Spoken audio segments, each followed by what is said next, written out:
Señor,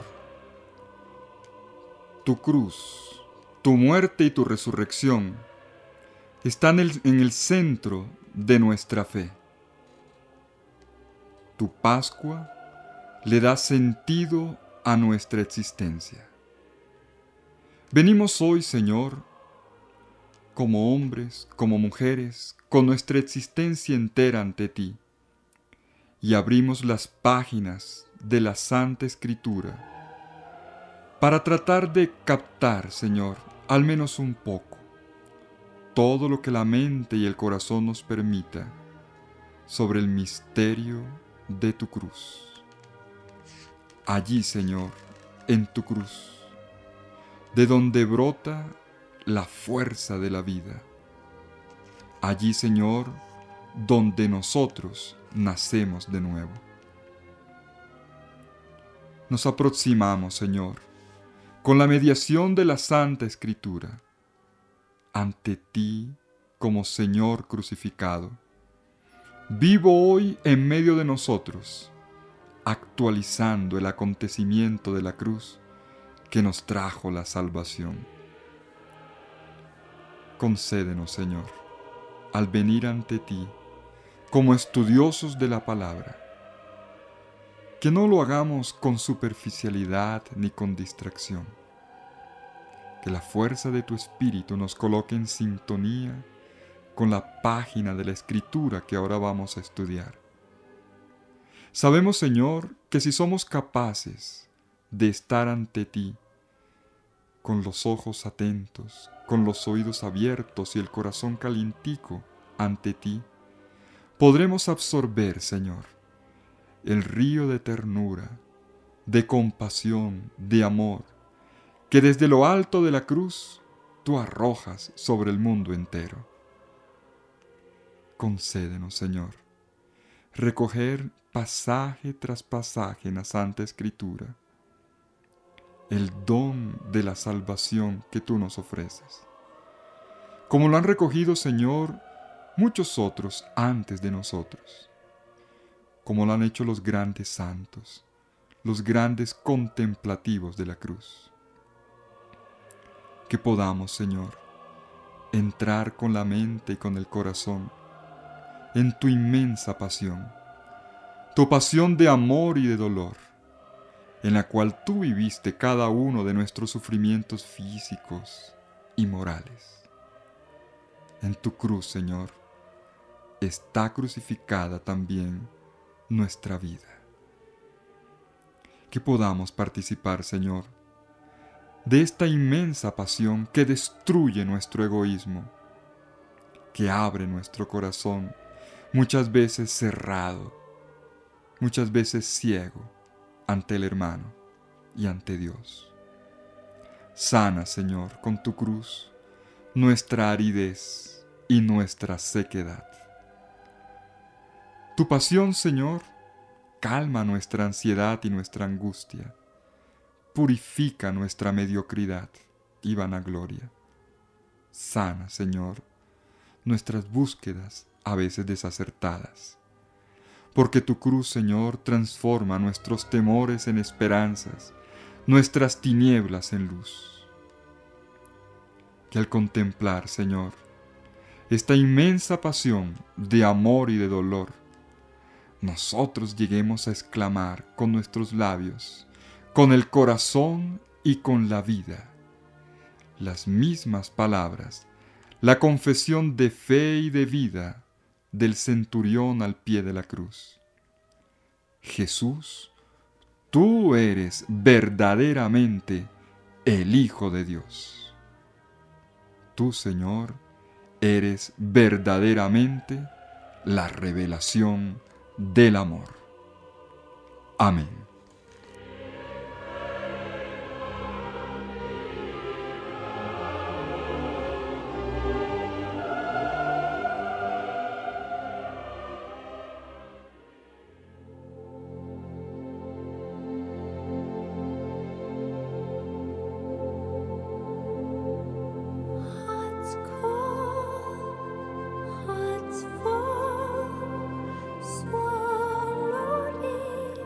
Bueno, y es con mucha alegría que le doy a todos ustedes, mis queridos hermanos y hermanas en Cristo, una cordial bienvenida a este curso bíblico, Rompamos el frasco de alabastro, una lectura exegética y espiritual del relato de la pasión en Marcos.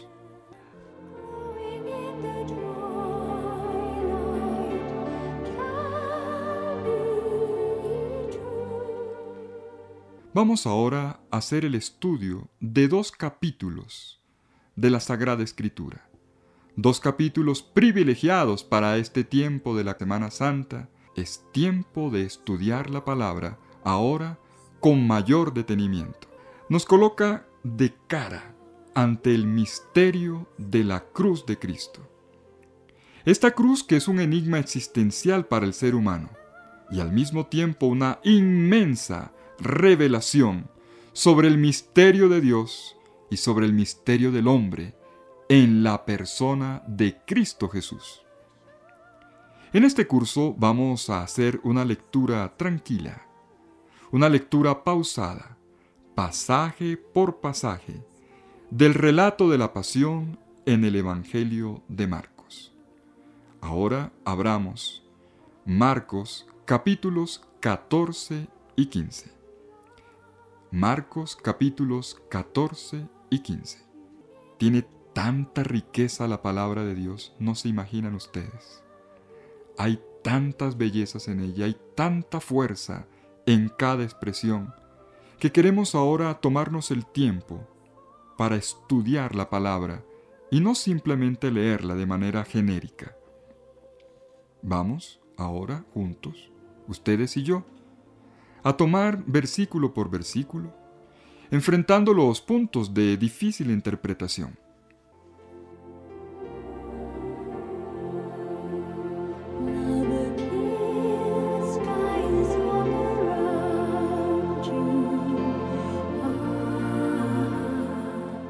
El evangelista que tenemos entre manos es Marcos, muy probablemente el primero de los 4 evangelistas, así en el orden canónico, es decir, en la forma como está organizada nuestra Biblia hoy, en la publicación que tenemos entre las manos, esté en segundo lugar.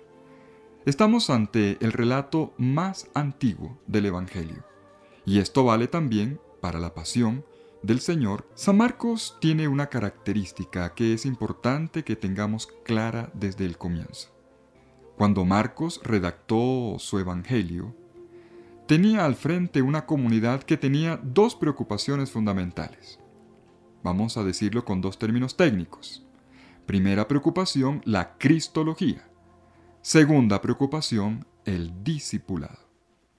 Con cristología estamos queriendo decir aquí la búsqueda del sentido de la persona viva de Jesús y de su obra, de su ministerio. La cristología responde a la pregunta: ¿quién es Jesús? Es un entrar en la persona de Jesús para descubrir su rostro, para descubrir su identidad. Cuando uno descubre la identidad de alguien, esa persona se hace significativa para nosotros. Y esto es lo que nosotros vivimos con Marcos cuando él nos hace una cristología, es decir, una presentación cuidadosa y exacta de la persona de Jesús.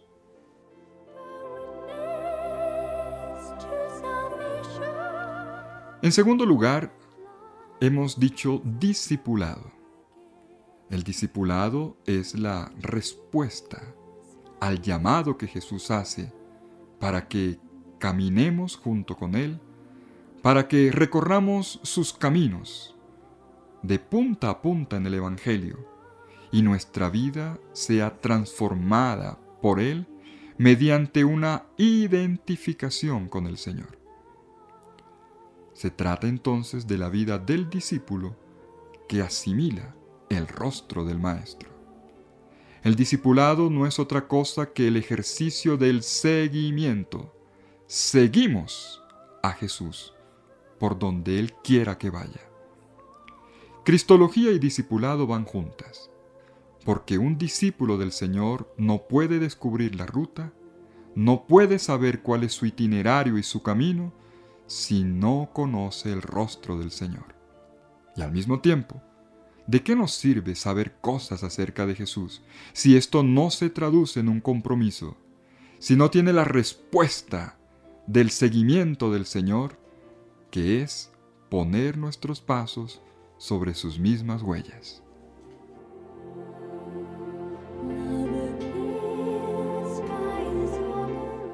Todo esto para decirles que el objetivo de nuestro curso es poder comprender esta doble dimensión que encontramos en los 2 capítulos preciosos de la Pasión del Señor en Marcos. Vamos a encontrarnos con el rostro vivo del Señor y se nos responderá la pregunta: ¿quién es Jesús? Y entonces seremos iluminados por su revelación. Y al mismo tiempo, al leer estas páginas, nosotros comprenderemos también que la pasión de Cristo es nuestra propia pasión. En Marcos, en el capítulo 8, versículo 34, se ha dicho que quien quiera ser discípulo del Señor, primero se niega a sí mismo, segundo toma su cruz y tercero sigue al Señor. Vamos a seguir al Señor tomando nuestra propia cruz, pero con los ojos fijos en la cruz que Él tomó primero que nosotros.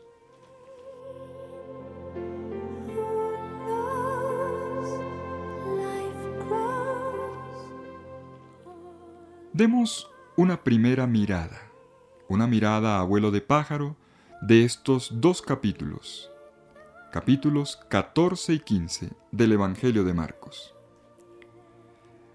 Estos 2 capítulos tienen una gran unidad, tanto que si uno quisiera aislar alguna de las escenas, uno tendría serios problemas, porque una es continuación de la otra.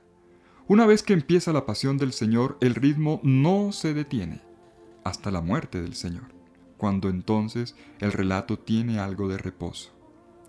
Hay que contemplar la unidad de la pasión y no únicamente picotear la Biblia con un poquito aquí y otro poquito allá. Regalémonos esta vez contemplando la cruz, el don de la unidad. Una unidad que Marcos ha captado y que la ha expresado en su redacción. Una redacción bien cosida, bien unificada. El relato de la pasión de Marcos tiene un ritmo bastante veloz y lleno de dramatismo, lleno de tensión. Observen junto conmigo ahora el texto. En el capítulo 14 podemos distinguir los primeros 10 versículos. Bueno, vámonos hasta el versículo 11. Los primeros 11 versículos. Aquí nos encontramos con lo que puede ser el preludio, la introducción general a la pasión del Señor, que consiste en retomar, en hacer una síntesis de unas escenas que encontramos en otros pasajes en el Evangelio anteriores, donde se ha hablado del complot, de la conspiración contra la vida de Jesús. Luego pasamos, en este mismo capítulo, entre los versículos 12 y 31, ¿está mirando conmigo? Marcos capítulo 14, versículos 12 a 31, el relato de la última cena. Esta sección de la última cena es muy importante, porque en ella nosotros encontramos una explicación anticipada y bien profunda del sentido de la muerte del Señor. No podremos nosotros estudiar la pasión del Señor pasando por alto especialmente la parte de la institución de la Eucaristía, ese pasaje donde cada palabra tiene un sentido tan profundo que sé muy bien que ustedes y yo vamos a quedar sorprendidos cuando pasemos por esta parte.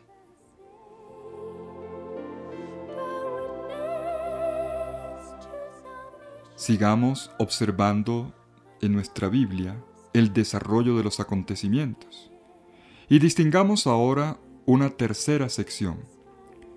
En el capítulo 14, entre los versículos 32 y 52, encontramos 2 acontecimientos que tienen lugar en el mismo espacio geográfico, en el Getsemaní. Primero la oración de Jesús y luego el arresto. Una sección dramática. Dramática porque nos revela en el corazón orante de Jesús los primeros pasos de la pasión. La pasión comienza en el corazón orante de Cristo. E inmediatamente se desenvuelven los acontecimientos. Viene la captura de Jesús. Y de aquí pasamos a una cuarta sección. Marcos capítulo 14, versículos 53 a 72. El primer juicio que se le hace a Jesús. El juicio ante el sumo sacerdote y el Sanedrín.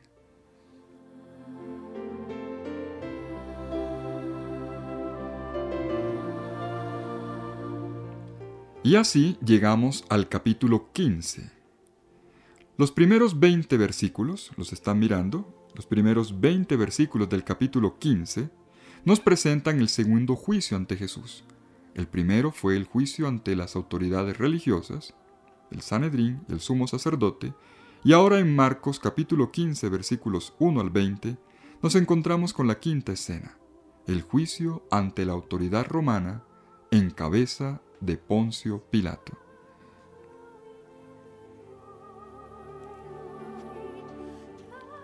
De aquí pasamos a la escena cumbre de todo el relato de la pasión, la crucifixión del Señor, que leemos entre los versículos 21 y 41.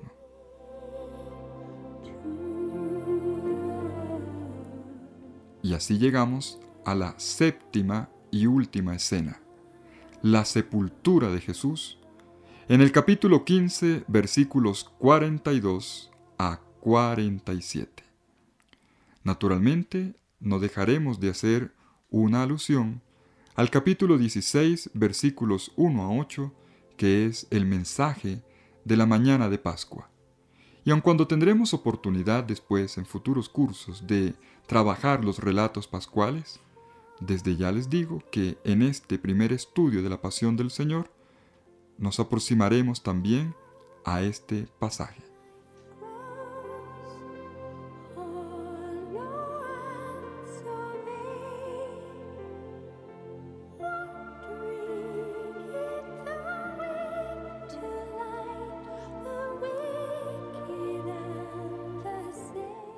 Bien, y así tenemos nosotros ya una primera visión del relato de la pasión. Hemos distinguido 7 pasajes, 7 secciones. Les repito para que puedan tomar nota. El preludio en el capítulo 14, versículos 1 al 10. Luego la última cena, versículos 12 a 31. Tercero, los acontecimientos del Getsemaní, versículos 32 a 52. Cuarto, el juicio ante el Sanedrín, versículos 53 a 72. Luego pasamos al capítulo 15. La quinta escena la leemos en los versículos 1 al 20, el juicio ante Pilato. La sexta escena en los versículos 21 a 41, la crucifixión. Y finalmente la sepultura de Jesús en los versículos 42 a 47. Preparémonos ahora para examinar cada una de estas escenas en la medida en que nos van llegando.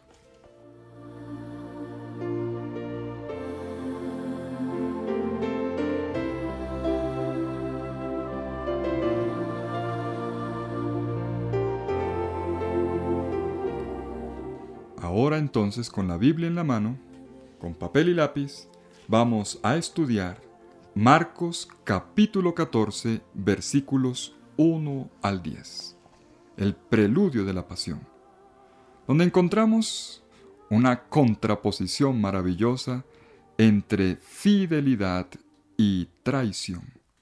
Así podríamos nosotros subtitular esta parte: fidelidad y traición.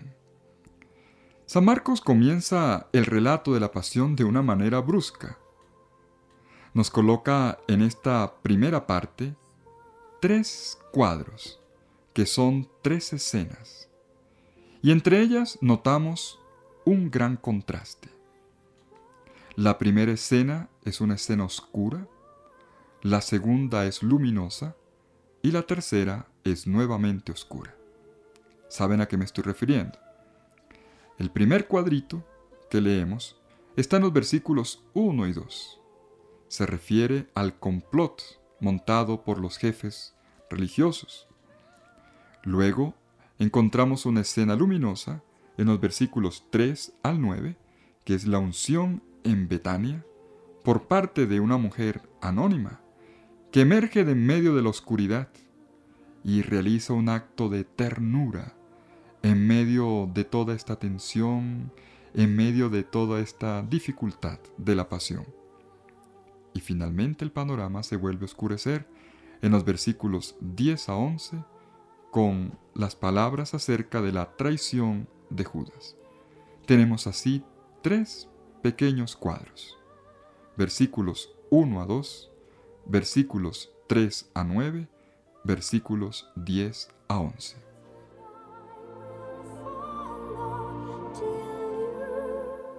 Observando el conjunto, uno dice, pero ¿cómo se coloca esto? 2 escenas duras de traición y en el centro una escena hermosa de fidelidad. Pues muy fácil. Imagínense ustedes como cuando uno envuelve una preciosa joya dentro de un papel sucio. Así hace Marcos.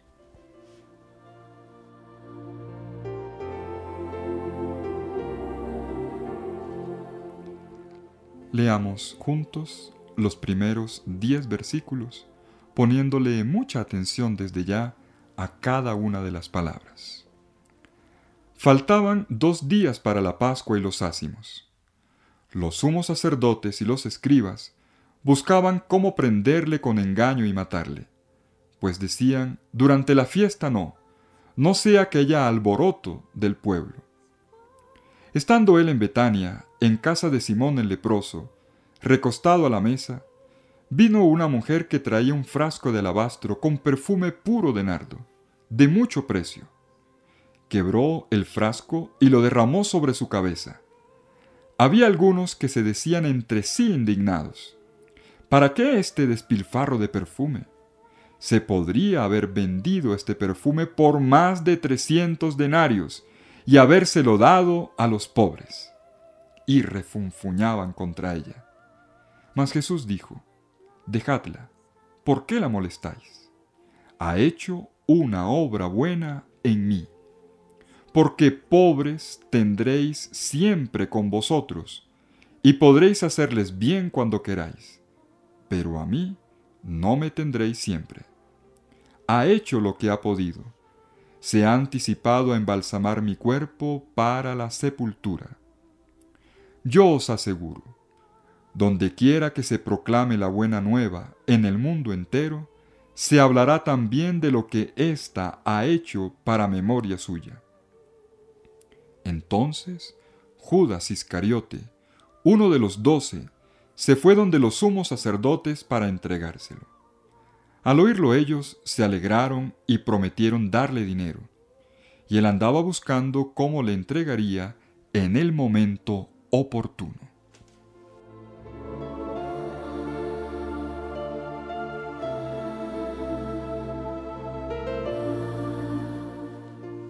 La Biblia hay que estudiarla de la misma forma como uno se come un gran banquete, poco a poco, ¿saben? Cucharada por cucharada. Y vamos a tomar ahora, en primer lugar, los 2 primeros versículos. El primer cuadro que les anuncié hace un momento. Los versículos 1 a 2 dicen, faltaban 2 días para la Pascua y los ácimos. Los sumos sacerdotes y los escribas buscaban cómo prenderle con engaño y matarle, pues decían, durante la fiesta no sea que haya alboroto del pueblo. En vez de una introducción formal al relato de la pasión, Marcos es muy curioso. Marcos conduce al lector con una rapidez increíble de la visión cósmica del discurso apocalíptico que se acaba de leer en el capítulo 13, a los tonos oscuros e íntimos de la conjura contra Jesús. Mateo no hace así. Mateo, por ejemplo, en el capítulo 26, versículos 1 a 2, texto paralelo, prefiere hacer una introducción mucho más formal. Marcos no. Marcos conecta la pasión del Señor con la última frase del discurso en el Monte de los Olivos, donde el tema que se trató fue el final de la historia. Y él pasa muy rápido de la grandiosidad de la visión del fin de la historia al hecho particular del complot contra Jesús. Las últimas palabras del discurso sobre el Monte de los Olivos fueron estas: lo que a vosotros digo, a todos lo digo, velad. En el capítulo 13, versículo 37, hemos visto que la última palabra del Señor fue vigilen, velad. Ahora el motivo por el cual es necesario estar en vela, estar en vigilia, es muy claro. La crisis, la tormenta se avecina. Dentro de unos instantes vamos a continuar la lectura y a comenzar a enfrentar esta tormenta.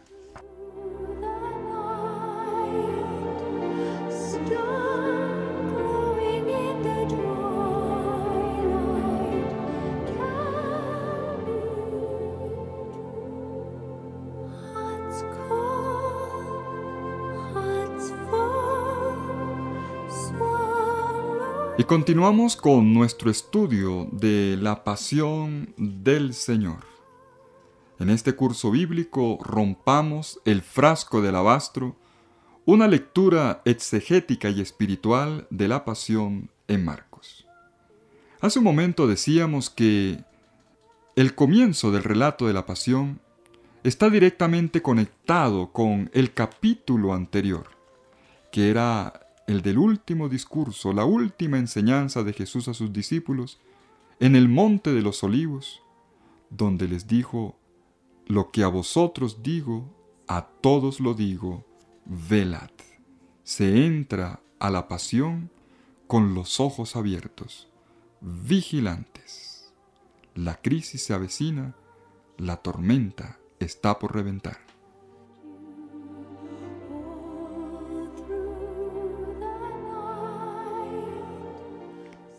Los primeros dos versículos del capítulo 14 nos sitúan muy bien históricamente dentro del relato. Marcos nos da inicialmente con precisión una fecha, a su manera por supuesto. Él dice: faltaban 2 días para la Pascua y los ázimos. Faltaban 2 días para la Pascua y los ázimos. Estamos ante una cronología un poquito nebulosa. ¿Por qué?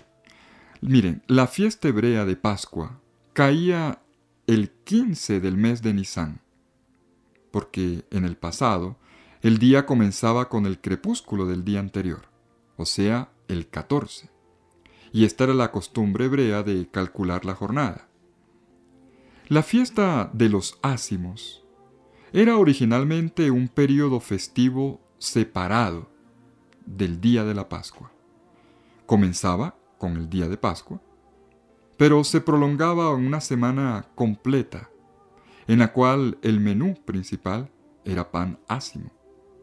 Así la semana, que empezaba el 15, llegaba hasta el día 21 del mes de Nisán. Pero resulta que en el siglo I, estas dos fiestas, Pascua y ázimos, eran vistas como una única fiesta, como una unidad. Cuando San Marcos escribe faltaban 2 días, parece estar pensando en el sentido judío de en realidad faltaba 1 día, poniendo así el complot y la unción en la cabeza de Jesús por parte de la mujer en Betania el día miércoles, víspera del jueves al atardecer, en el cual se abría la fiesta de la Pascua, y en el que Jesús cenó por última vez, precisamente en un banquete pascual con sus discípulos, como nos lo dice el versículo 12.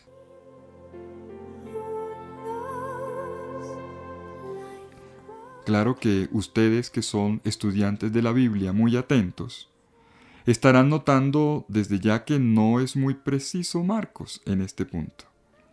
En el capítulo 14, en el versículo 12, Marcos identifica el primer día de los ácimos, se entiende de Pascua, con el día en que se sacrificaba el cordero pascual. En realidad, ¿saben qué?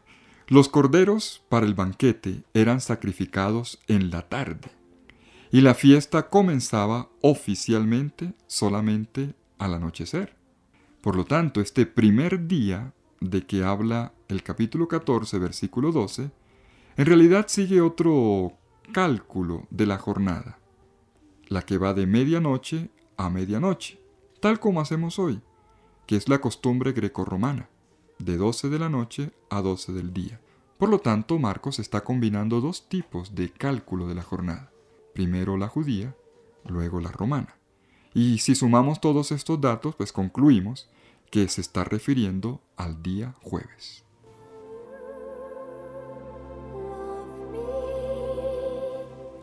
No se me están confundiendo todavía, ¿cierto? Miren, es improbable que Marcos quiera ser escrupulosamente exacto con relación a la fecha de la fiesta. Los puntos fundamentales de la cronología concuerdan más bien con la finalidad del relato de la pasión. Jesús morirá en el día de la Pascua, es decir, el viernes. Por eso la sepultura va a tener que ser a toda carrera, porque el sábado estará entonces a punto de comenzar, precisamente cuando se suspende todo tipo de trabajo, como lo notamos en el capítulo 15, versículo 12. De aquí que Jesús celebra el banquete pascual con sus discípulos el jueves por la noche, como lo dice el capítulo 14 en el versículo 12. Nos encontramos, por lo tanto, en los primeros versículos, en los primeros 11 versículos, en la víspera de todos estos acontecimientos importantes.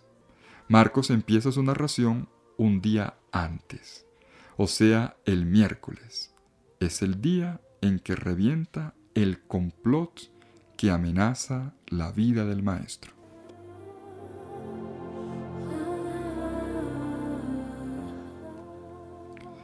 La conspiración contra Jesús germina, digámoslo así, en el surco del gesto que él realizó unos días antes en el templo de Jerusalén, y ahora da sus frutos. Pero la majestad de Jesús también se manifiesta. Los jefes le tienen miedo al impacto que Jesús tiene sobre la multitud. En el capítulo 11, versículo 18, leemos: Se enteraron de esto los sumos sacerdotes y los escribas, y buscaban cómo podrían matarle, porque le tenían miedo, pues toda la gente estaba asombrada de su doctrina. Y en el capítulo 12, versículo 12 también leemos: Trataban de detenerle, pero tuvieron miedo a la gente, porque habían comprendido que la parábola la había dicho por ellos. Después que Jesús entra en el templo y saca a los vendedores de allí, y después que cuenta la parábola de los viñadores homicidas, el corazón de sus adversarios está ardiendo de ira. Pero no son capaces de hacer nada contra Jesús, porque le tienen miedo a la gente.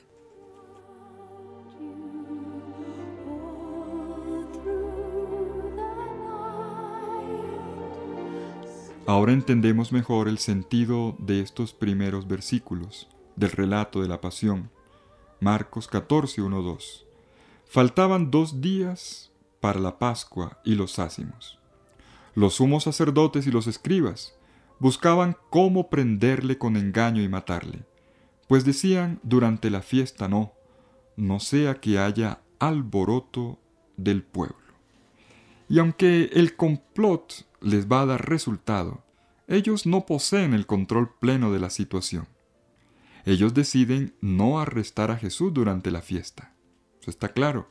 Pero el destino del hombre, del Hijo del Hombre, el destino de Jesús, paradójicamente, va a ser bien distinto. Él quiere dar su vida en el día de la liberación de Israel.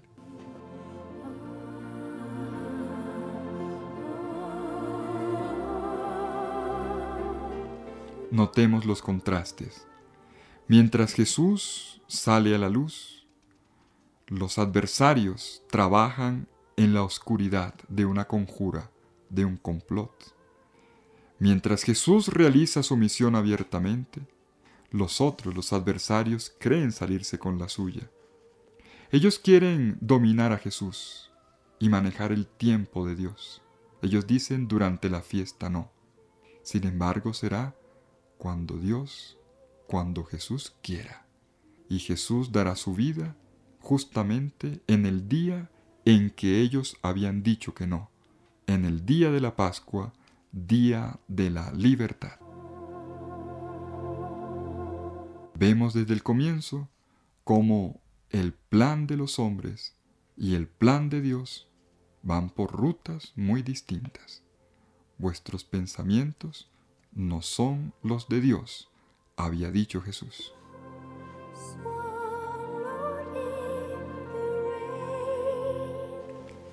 Pasemos ahora al segundo cuadro, el cuadro luminoso, la unción de Jesús en Betania, capítulo 14, versículos 3 al 9. Estando él en Betania, en casa de Simón el leproso, recostado a la mesa, vino una mujer que traía un frasco de alabastro con perfume puro de nardo, de mucho precio. Quebró el frasco y lo derramó sobre su cabeza. Había algunos que se decían entre sí indignados: ¿para qué este despilfarro de perfume?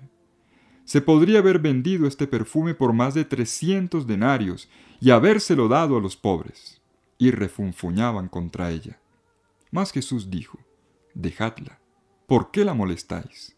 Ha hecho una obra buena en mí, porque pobres tendréis siempre con vosotros, y podréis hacerles bien cuando queráis, pero a mí no me tendréis siempre. Ha hecho lo que ha podido. Se ha anticipado a embalsamar mi cuerpo para la sepultura. Yo os aseguro, donde quiera que se proclame la buena nueva, en el mundo entero, se hablará también de lo que ésta ha hecho para memoria suya.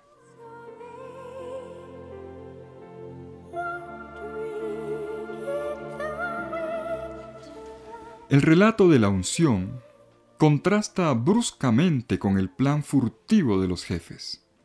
Jesús regresa a Betania, el lugar donde se alojaba mientras estaba en Jerusalén. A diferencia del evangelista Juan, quien con frecuencia nos habla de la amistad de Jesús con María, Marta y Lázaro en Betania, Marcos, por su parte, no nos da ninguna información sobre los lazos afectivos que hubo entre Jesús y los amigos de la aldea de Betania, esta aldea que está un poco más allá de la cumbre del Monte de los Olivos. Lo que sucede en Betania no tiene ningún preámbulo. Qué curioso esto en Marcos. Jesús, nos dice el versículo 3, está cenando en la casa de Simón el leproso. Y de nuevo nos encontramos con ausencia total de detalles. Jesús ya había sanado un leproso en Galilea. Así lo leemos en el capítulo 1, versículos 40-45, en el primer día de misión de Jesús. Pero nada nos dice que se trate del mismo personaje. Tampoco sabemos si este tal Simón el leproso estaba enfermo todavía de lepra o si ya había sido curado.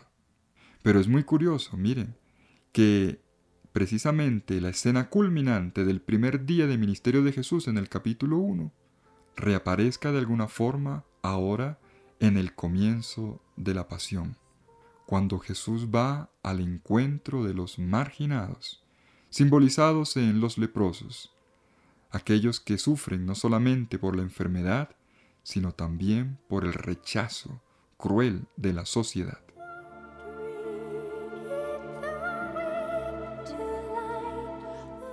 Bien, estando cenando allí, Jesús continúa mostrándose amigo de los marginados.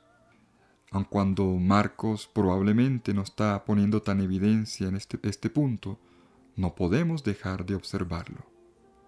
La luz del reflector cae ahora sobre la acción maravillosa de una mujer. Una mujer que de repente aparece en medio de la escena y notamos luego la enérgica defensa que Jesús va a hacer de ella cuando los comensales, frente a su gesto de ternura y de amor, le caigan encima para criticarla, para atacarla, para rechazarla.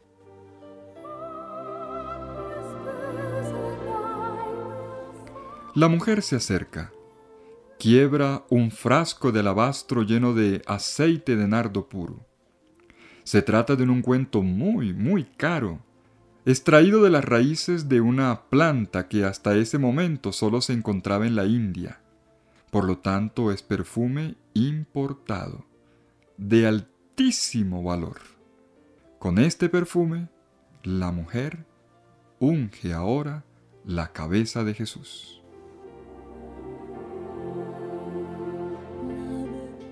Los reyes recibían la investidura, la dignidad de su cargo precisamente con una unción de aceite perfumado de nardo sobre sus cabezas.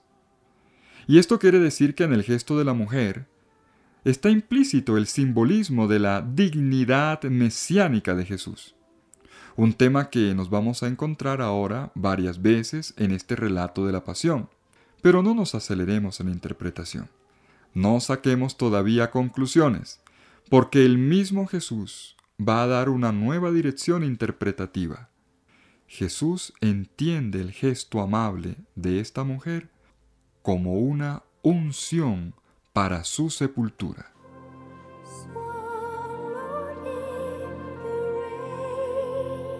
El gesto amable de la mujer es enseguida criticado por algunos de los presentes en la cena.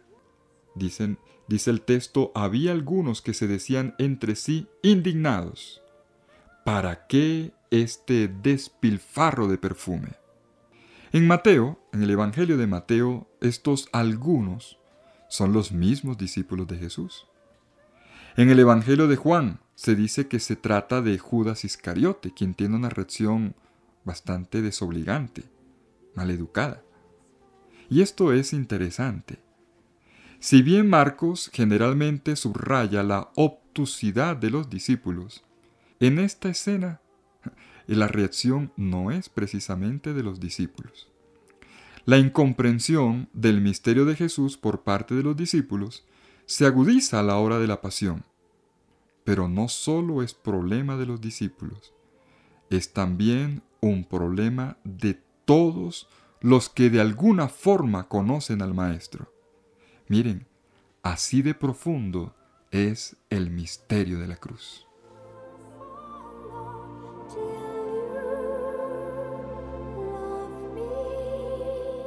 Los comensales protestan por el despilfarro de un perfume tan caro.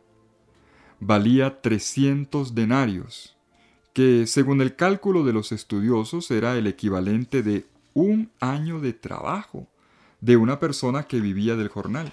¿Ustedes saben lo que es eso? Botar en cuestión de un minuto un año de trabajo. Y por eso la reacción. Se habría podido vender el perfume y darle ese dinero más bien a los pobres, que en esa época eran muchísimos. La limosna era una obligación sagrada, y de manera especial en la fiesta pascual. Por eso la reacción. ¿Para qué este despilfarro de perfume? Se podría haber vendido este perfume por más de 300 denarios y habérselo dado a los pobres. Servía mucho para este tiempo de la Pascua en el cual se pedía la solidaridad con los más pobres en Israel.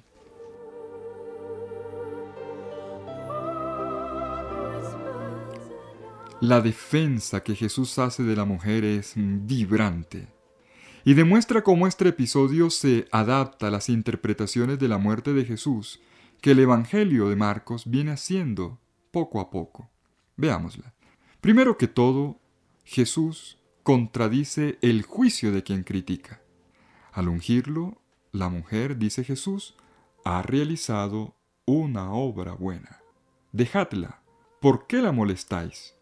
Ha hecho una obra buena en mí. Esta mujer no ha dado una limosna, pero ha hecho un gesto igualmente importante para la piedad hebrea. Ha realizado un servicio de amor con sus propias manos a una persona que tenía necesidad. Pero todavía hay más. Ella ha aprovechado la ocasión para hacer este gesto de amor al mismísimo Jesús. Y es aquí donde emerge la otra lectura del gesto. Hay algo que los comensales no captan, no perciben. Así como será difícil percibir también a simple vista todo lo que Jesús hace en la cruz. Hay algo que los comensales no captan en la reacción de la mujer. Ellos ven únicamente desde fuera y le aplican los propios criterios. Por el contrario, Jesús va a hacer notar que esta mujer sí ha entendido al Maestro. Ella ha captado que Jesús está destinado a morir y le ha ofrecido su don precioso.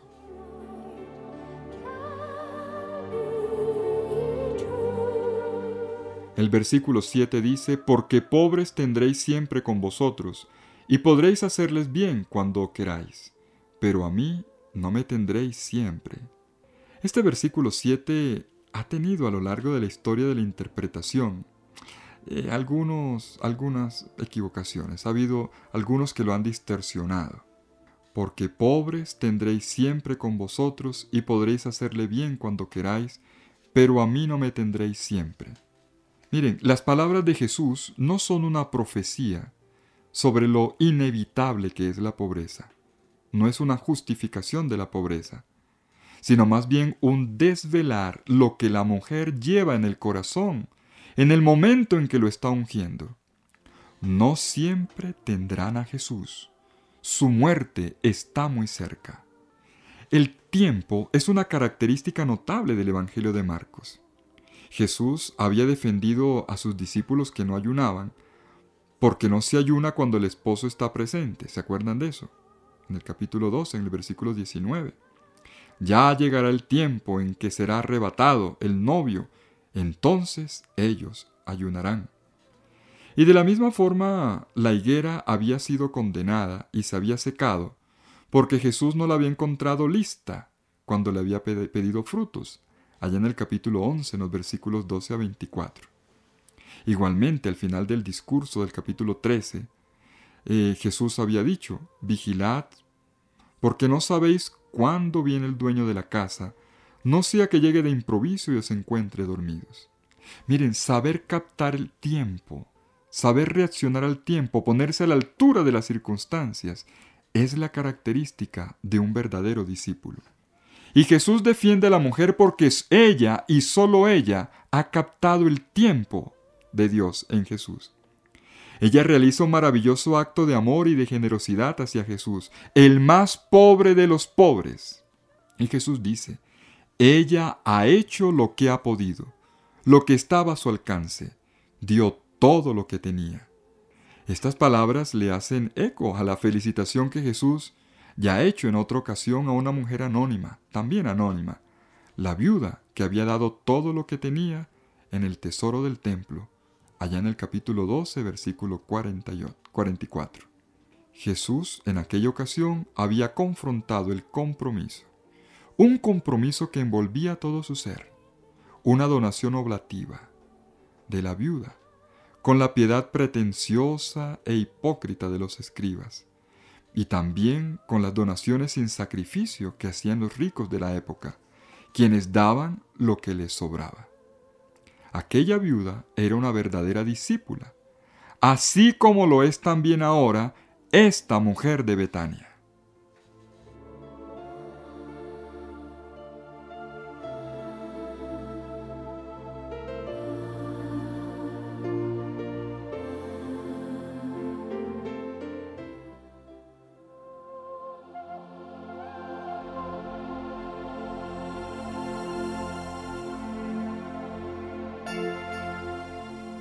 Detengámonos un momento en oración en este versículo 8, donde Jesús dice que la mujer que rompió el frasco de alabastro hizo todo lo que estaba a su alcance por Jesús, porque ella captó la hora de Jesús. Ella comprendió el tiempo de la pasión, el tiempo de la salvación. Señor, también nosotros estamos llamados a romper nuestro frasco de alabastro. Estamos llamados a dar nuestra vida completamente por ti y de esta manera ser auténticos discípulos, como lo fue aquella viudita del templo, que no dio lo que le sobraba, que no dio de manera hipócrita, sino todo lo que tenía para vivir, como lo hizo la mujer de Betania, inaugurando de esta manera el camino de la pasión. Ella rompió su frasco de alabastro por ti, Señor. Y este frasco de alabastro era su misma vida. Era su existencia, Señor, ahora iluminada interiormente por la Pascua. Tú ya estabas sobrando Pascua en ella, y su corazón fue completamente transformado, Señor, y ella dio todo su ser. ¿Cómo podríamos nosotros romper nuestro frasco de alabastro para proclamar que todo lo que tenemos te lo hemos entregado a ti, Señor? Quisiéramos, Señor, en nuestro aquí y ahora, romper el frasco de alabastro. Queremos romper con los titubeos, con la oración inconstante y errática para hacerla brotar paciente y confiada.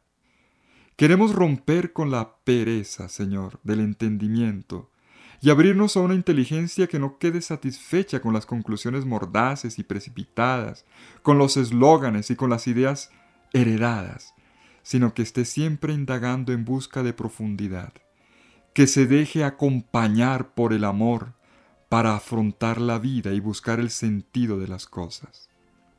Romper el frasco del alabastro.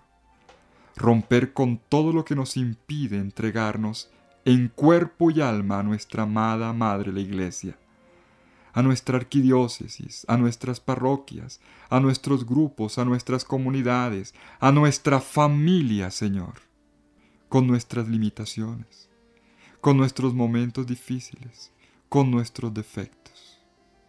Señor, que nosotros sepamos responderte cada vez que nos pides que rompamos algo muy nuestro, para dedicarnos completamente a ti. Romper algo de nosotros significa, Señor, dejar que entren también en nosotros el cansancio, el sacrificio, lo que cuesta de verdad. Significa dejar entrar la pasión en nuestra vida para transformar todos los sufrimientos en salvación. Significa hacer en la familia, en el grupo, en las relaciones de amistad, en el colegio, en el trabajo, gestos valientes, tal vez sencillos, de confianza, que den posibilidades al camino de los demás.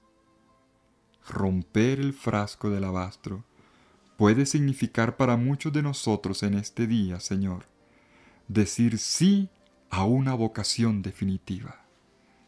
Darlo todo por ti, Señor. Repetir nuestro sí diciendo, Señor, no me vuelvo atrás.